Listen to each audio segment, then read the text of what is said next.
Dear students, in my previous class, I had explained about the forms of power sharing. In this content, we had studied about 2 points already. Now, we will study the third point. Power may also be shared among different social groups such as the religious and linguistic group. Power को जो share किया जाता है वह different social groups में जैसे religious groups और linguistic groups हैं। और इसका सबसे अच्छा उदाहरण बेल्जियम का कम्युनिटी गवर्नमेंट है। आपने पढ़ चुका है बेल्जियन गवर्नमेंट के बारे में, जिसमें कि वहाँ के डिफरेंट जो सोशल ग्रुप्स थे लैंग्वेज के आधार पर और रिलीजन के आधार पर उसमें इक्वली फेयरली जो है पावर को शेयर किया गया था। In some countries there are constitutional and legal arrangement whereby socially weaker sections and women are represented in legislature and administration. This method is used to give minority communities a fair share in power. कुछ democratic countries में हम देखेंगे कि जो power share किया जाता है वह कॉन्स्टिट्यूशन के द्वारा जो समाज की वीकर सेक्शंस होते हैं, विमेन होते हैं, उसमें पावर को शेयर किया जाता है। और ऐसा इसलिए किया जाता है कि इन वीकर सेक्शन को भी जो देश में समान अधिकार मिल सके, वे अपने आप को इन्फीरियर फील ना कर सके।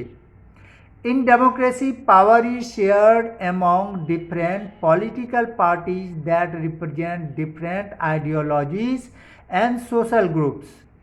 Sometimes this kind of sharing can be direct when two or more parties form an alliance to contest election.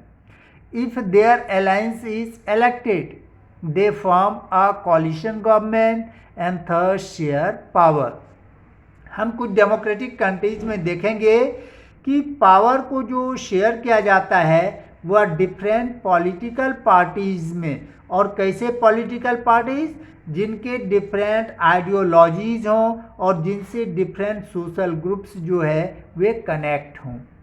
कभी कभी हम देखते हैं कि यह पावर शेयरिंग जो है वह डायरेक्ट होता है जब दो या दो से अधिक पार्टीज इलेक्शन से पहले अलायंस करके इलेक्शन कंटेस्ट करते हैं और वे पार्टीज अगर जीत जाती हैं तो आपस में मिलकर कॉलिशन गवर्नमेंट का निर्माण करती हैं और अपने पावर को शेयर करती हैं। In a democracy different interest groups like of traders, businessman, industrialists, farmers and industrial workers, teachers also have a share in governmental power either through participation in governmental committees or bringing influence on the decision making process.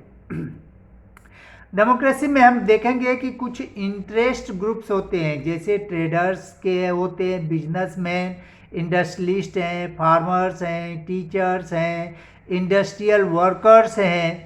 वे सभी unite होकर अपना power जो है वे governmental power को या तो direct जो है पार्टिसिपेशन द्वारा प्रभावित करते हैं गवर्नमेंटल कमिटीज को, या अपने प्रभाव से इन्फ्लुएंस करते हैं और डिसीजन मेकिंग प्रोसेस में जो है डिसीजन मेकिंग प्रोसेस को प्रभावित करते हैं। इस प्रकार से हम देखते हैं कि यह जो पावर शेयरिंग है यह समाज के विभिन्न वर्गों में जो है बटा हुआ होता है। यही डेमोक्रेसी की विशेषता है।